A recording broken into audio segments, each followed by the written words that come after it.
I am Sumit Gupta, and this is Choosing Leadership, a podcast for high performers with big dreams at work and life.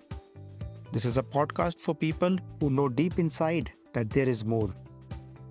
Have you achieved a great deal of success, but on the inside you still feel empty and like an imposter? Do other people see you as a strong leader? And you wonder why it still feels so lonely and suffocating? The aim of this podcast is not to provide you more content, but instead shift the context under which you operate. I dare to speak to the tremendous power which you already have rather than what you believe are your strengths and limitations. This podcast is called Choosing Leadership because that is what leadership is, a choice. And this is the Leadership Journey series. I am interviewing leaders with an interesting story to learn how they got where they are today.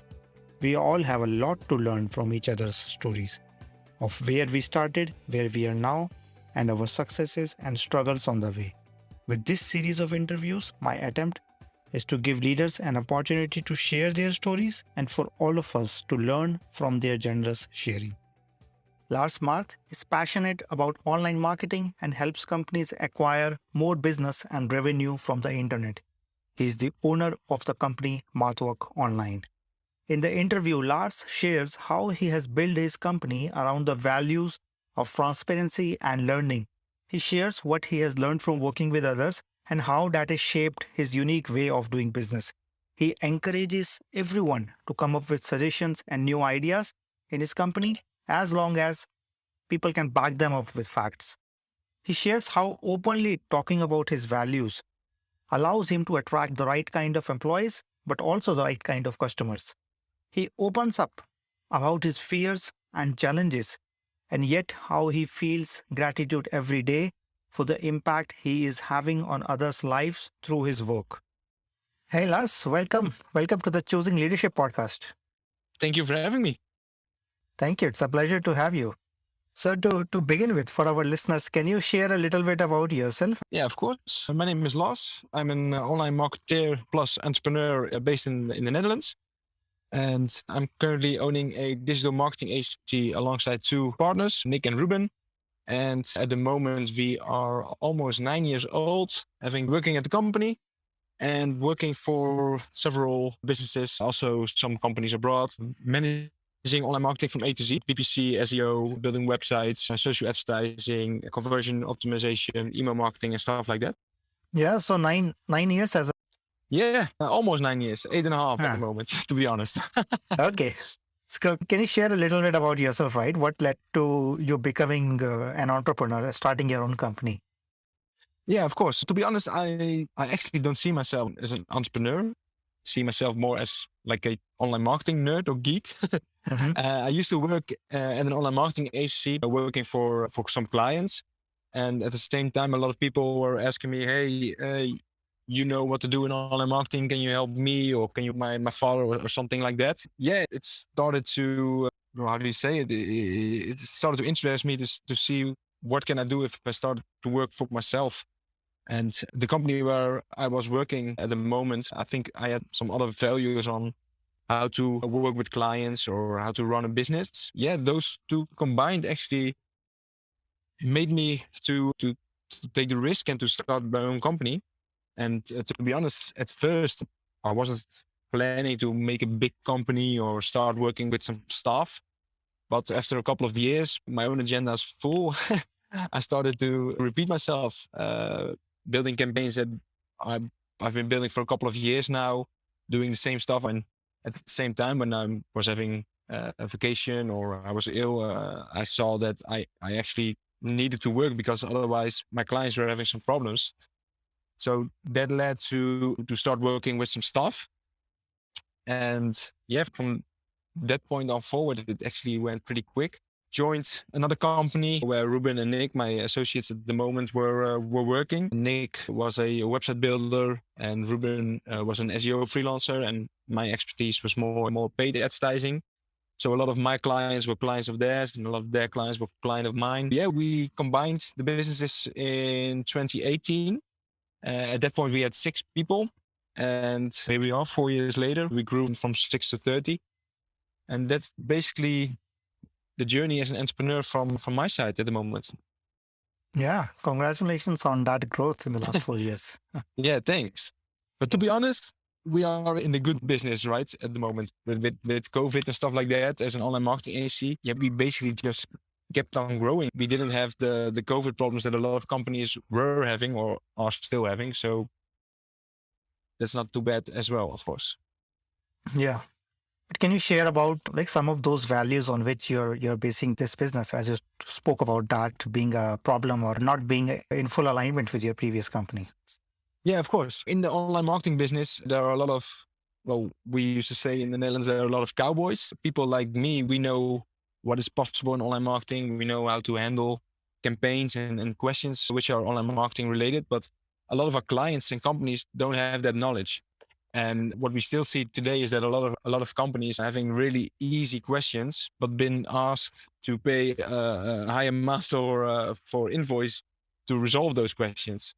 And I think that is because of a lack of transparency. And the first thing that I wanted in the company is complete transparency. All of our staff at the moment know what they are earning, know what their colleagues are earning. They know how much we ask for our clients, how many hours of work that represents. And same applies for the clients. For every question that one of our clients or potential clients have, we just come up with a plan, make it real easy. This is how we want to do it. We don't work with contracts or stuff like that. If you have a good feeling about us as a company and have a good feeling about our plan, then yes, please give us the possibility to fulfill the plan. Give us at least 3 months. And after those 3 months, if you don't like working with us or you don't like the results or the plan is not working as we were hoping, feel free to stop at any time. We don't work with contracts or stuff like that. And at the previous company where I was working, our clients has not only 1 year contracts, but also 2 year contracts. And to be honest,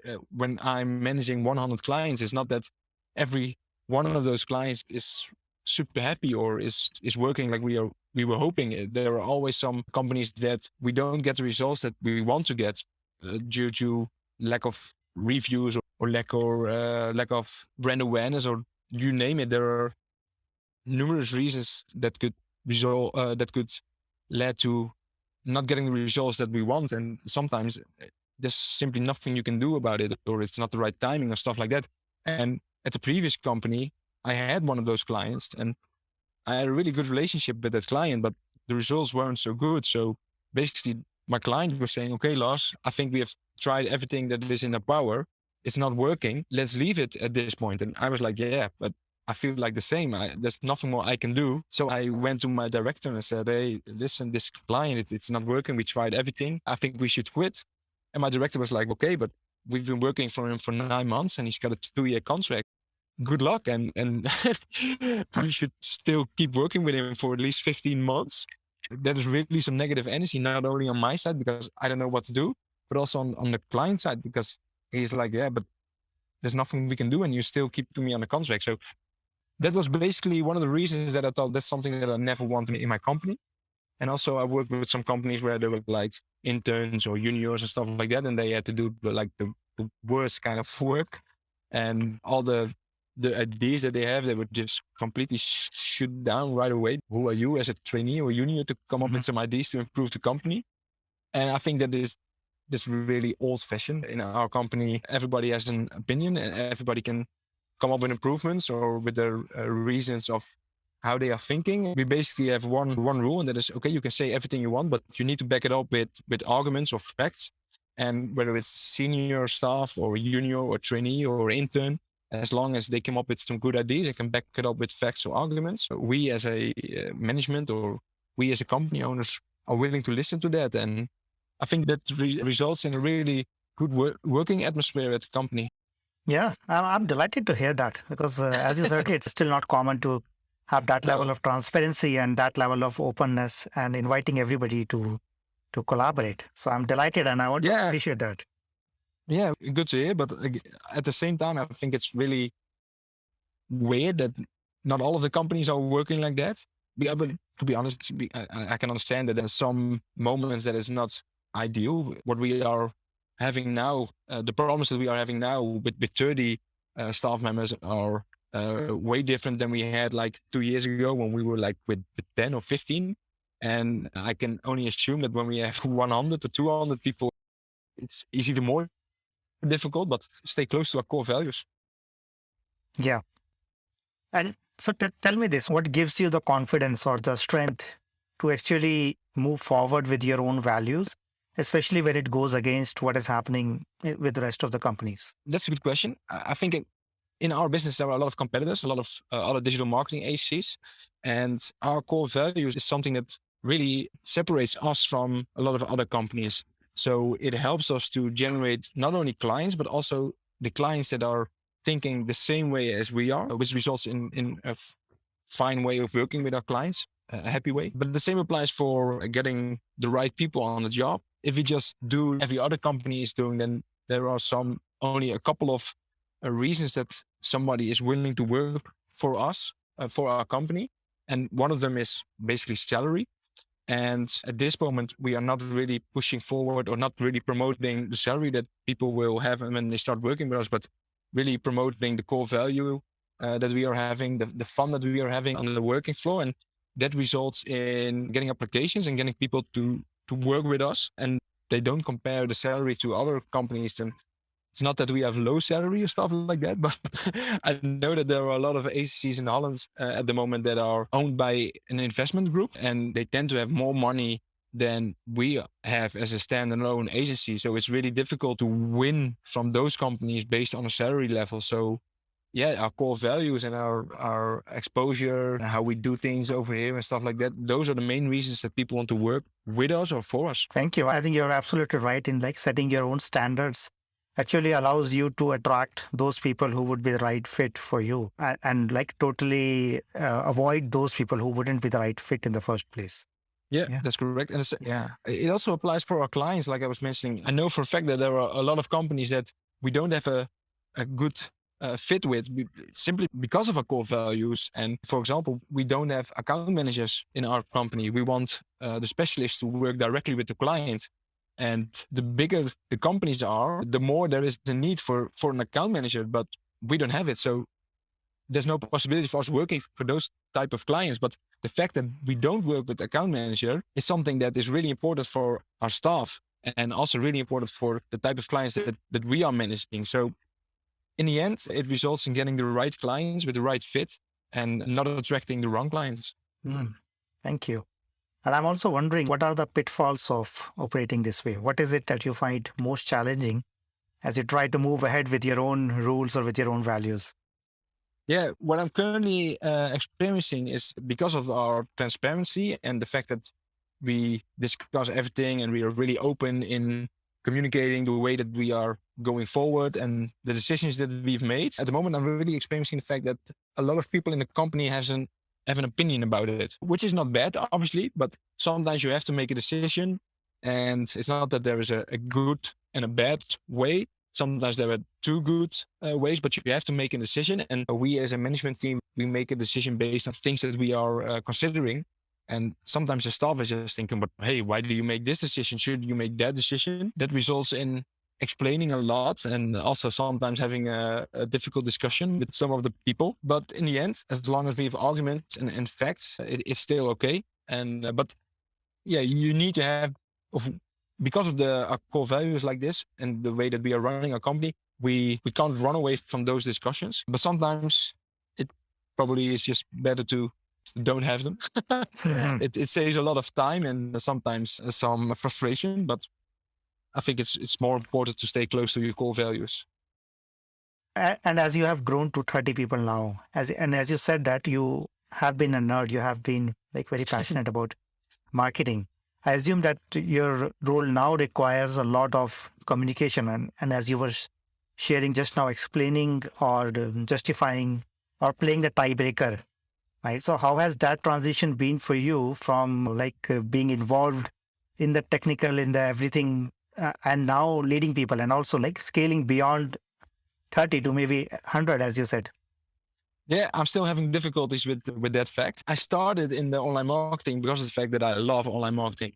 And of course, there were a couple of things that I've been doing that for over 10 years and I know how that works and I've seen it all. And it's okay, but sometimes it's really fun just to resolve a question that one of our clients have and come up with a good campaign structure and build those campaigns and get those results. Those are the things that gives me energy. But at the same time, my role is completely changed because I'm not working for clients anymore. I'm there for my staff and I need to help them as soon as they have some problems or as soon as our clients have one of the problems with the work that we are delivering. But I think my role in the company is not only a leader for the company and one of the entrepreneurs, but I'm also responsible for the quality and the innovation of our work, which basically means that I'm still heads deep in the material and all the new things that are coming in our business and the changes that, for example, Google is making with algorithms and smart bidding and stuff like that.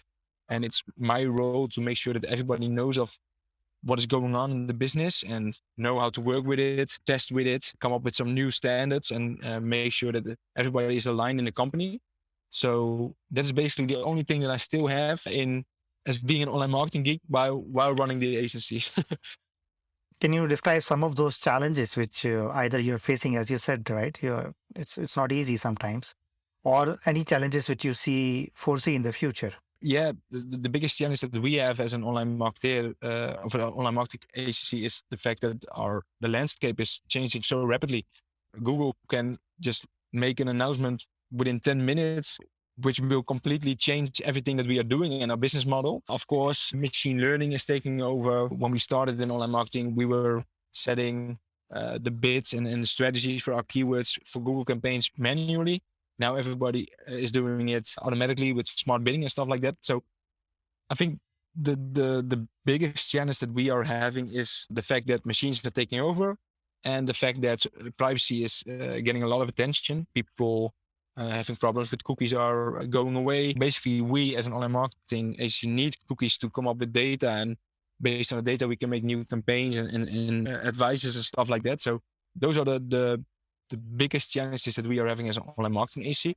And at the same time, as an entrepreneur, it's really difficult to keep everybody in the company up to speed on what is changing and what is the effect that those changes have on our current business. And to be honest, machine learning and the fact that cookies are going away could result in the fact that some of the jobs that we are having at this moment, they may be gone in 1 or 2 years or maybe even faster. So we need to make sure that everybody knows what is going on and how to keep up with that and how to cope with that to just make sure that everybody keeps their job and we still have our clients and have added value for our clients. Yeah. So I come from the technical background, so I understand the machine learning and AI and how it is impacting businesses. So given all of this, and all of these are also very important issues, like these are not trivial issues, even topics about privacy and so on. So how do you stay grounded? How do you stay balanced as you deal with these particular issues, not just for yourself, but also with your teammates who might be well impacted? Yeah, what we do is we have an internal communication channel, like a sort of Slack. And as soon as there are some really important developments, we make sure that everybody is aware of the fact that what is going on. Once in a month, we come together as a company with all of the staff just to give a heads up. Okay, what have we been doing last month? What are the developments that we are seeing last month? And what are our expectations for the future and stuff like that? So that makes sure that internally everybody's up to speed. At the same time, we need to make sure that our clients are up to speed as well. Because, well, let's be honest, as soon as one of our clients calls us or email us with a question about this topic and we don't know what they're talking about, it's really a bad example. We always need to stay ahead of the curve. But at the same time, we want to make sure that our clients know what is going on as well, that they know, hey, these guys are proactively on top of things. And I see a lot of shit coming my way with cookies going away, for example, but I know that my AC is working on it and on handling that. So we need to make sure that our clients get some updates on the topic as well. With example, newsletters and webinars and presentation and stuff like that. And we as an AC, we have the benefit of having a good relationship with Google and Facebook. We are a Google partner. We are, I need to say, Meta partner. So as soon as there are some updates or some betas, like 9 out of 10 times, we are in that test group. So we are one of the first agencies who knows about these topics and stuff like that. And we can test it with our clients as well. So that kind of results in us staying ahead of the curve. Yeah. I think what you're highlighting is maintaining those and creating those relationships with those key stakeholders, right? Whether they are your employees, their customers, or partners like Google or Facebook. Yeah, that's correct. Yeah. So who are some of those key people who have influenced or shaped your views around transparency, around working with people, around the way of doing business? Of course, I can say Simon Sinek with the Golden Circle. Of course, it has some impact in how we are working with our clients and our staff. I think I've learned a lot from, I don't know his first name, but Semco. There's this book called Semco Style. It's about the company in Brasilia and how they are running the company and developing the management style. It's really an eye-opener, which helped me. Ken Blanchard, he had written, I think it is the 1 Minute Manager that is from Ken. Also, really a good book to know and to read and to get your own points out of it. And there's this Dutch guy called Rick Pastoor. He wrote a book called Grip, and it's about how you make impact on your own life and your own agenda and set your own KPIs and stuff like that, which is basically like, as soon as somebody starts working for us, the first assignment is read that book, because everything that we are doing in the company with agenda, meetings, and KPIs, and your own KPIs is based on that book. So it's safe to say that Rick Pastoor also had a huge impact on our company. Yeah. So that tells me that you are also investing time in like book reading or investing in your own learning and growth at the same time.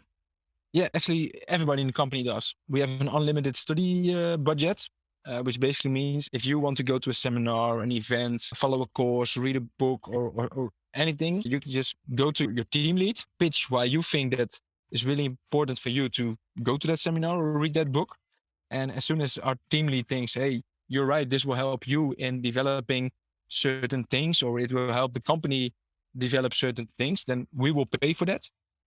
Which basically means that I've got some colleagues who spend like 30 euros a year on developing themselves. The neighbor is spending like 5,000 euros a year for also developing themselves. But everybody is free to have a look for their own. Okay, this is where I want to go, and this is what I need, and this is the information that I need. This is the information that I need to buy, or need to follow these people, or talk to these people, buy these books.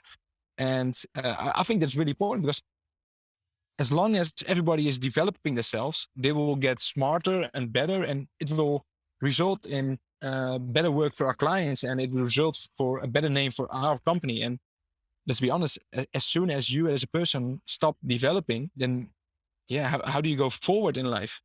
You need to keep developing. Yes, I think what I'm seeing is this sense of my company or one company rather than employees or like people working for me. And then when you look at it that way, then all growth, all learning basically comes back to you. Yes.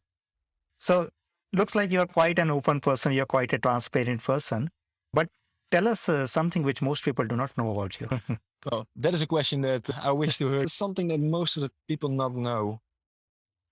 I think when somebody is following me online, they pretty know everything about me. Well, maybe a nice thing to say is business-wise, I'm like a keynote speaker on a lot of events and going to a lot of seminars and giving presentations and stuff like that. Also abroad, I've been to Bologna, I've been to London, been to Brighton, you name it. And to be honest, it scared the shit out of me in the beginning. I was really frightened to do that, but this was something that I once said, okay, I want to be on that stage talking about these topics for these kind of people.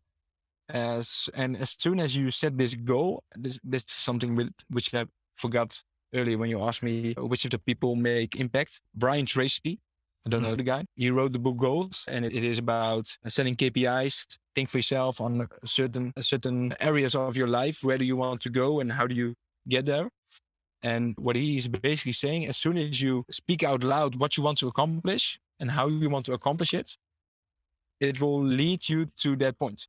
As soon as I said, okay, I want to be a keynote speaker on online marketing at these events, it made me aware of every possibility that there was to get to that point.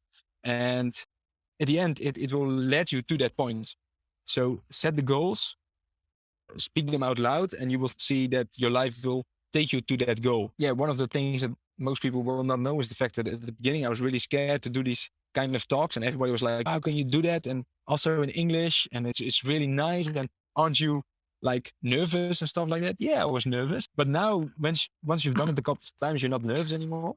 So I think business-wise, maybe this is something that most of people not know, and like personal-wise, I'm really a sport freak, a music lover, almost every type of music. I go to concerts and festivals like 2-3 times a month at least. So maybe those things. Yeah. Thank you for sharing that. What you're sharing about fear and about not being confident is something which I say that the confidence is basically an outcome. It's not a prerequisite to do something.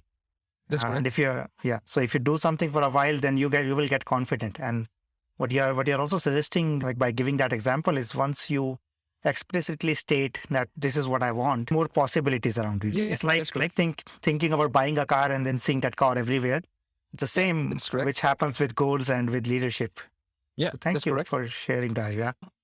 Given that where you are today, what is it that you feel the most grateful for? What are you most grateful for right now in your life? I actually became a father last year for the first time, which gave me like peace in my mind and in my life, not in my sleeping hours, to be honest. But what I really love at this moment is the fact that, well, we are making impact. And this is like the slogan of our company as well, making impact. Not only impact on the lives of our clients, which we tend to change with giving them a huge profit on the campaigns they're running with us. Also making impact on the lives of the people working with us. We are a really young company, so it's really nice to see the people that are working in our company, they're buying like the first car or the first house. And it's really interesting to know that basically we are responsible for that progress that they are making, but also impact on my own life. I could go everywhere in the world right now. Only thing I need is like a laptop and an internet connection. I can take my girlfriend along, I can take my child along, and that's really nice. So I think, making impact, the fact that we are able to make impact on the lives of others, that is the thing that we are most grateful for. Yeah. And not only for me, but also for my associates. I know that they feel the same way. Thank you. I think it clearly shows that you take huge pride in the work that you're doing. Yeah. And also you spoke about your becoming a father. I think that's a very important milestone. Congratulate you on that as well. Yeah. Thank you. Yeah. So zooming out a little bit and seeing it to the future, what does a successful and impactful future look like to you? We want to make some next steps with the company. There are a couple of areas in online marketing that we don't master that well as others. I'm quite confident in saying that we are one of the best PPC agencies. So for paid advertising, one of the best for the SEO, the organic stuff in Google. But there is still some work to be done to also say the same thing for conversion rate optimization and email marketing. So those are some things that we are working on at the moment. I think that is the number one goal that we are having like as a business. Yeah, thank you.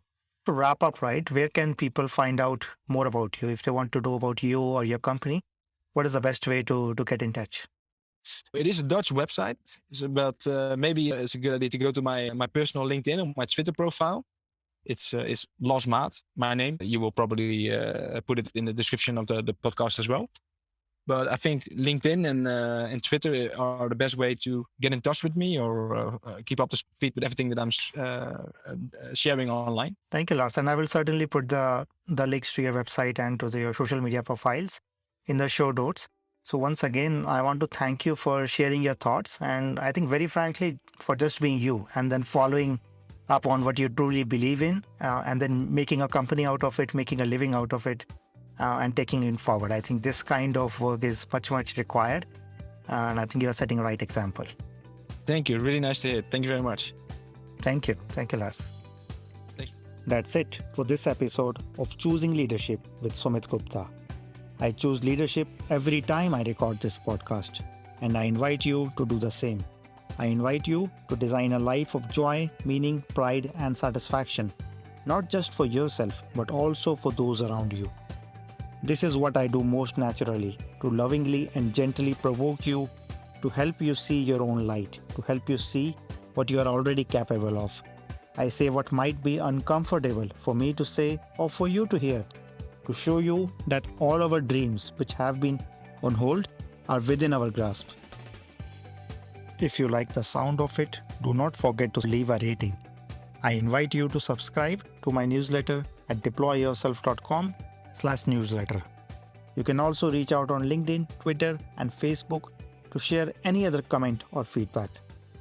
I want to thank everyone who contributed to making this show a reality. And thank you for listening. Always remember that you are enough, you are loved, and you matter. This is Sumit. Until next time, keep choosing leadership.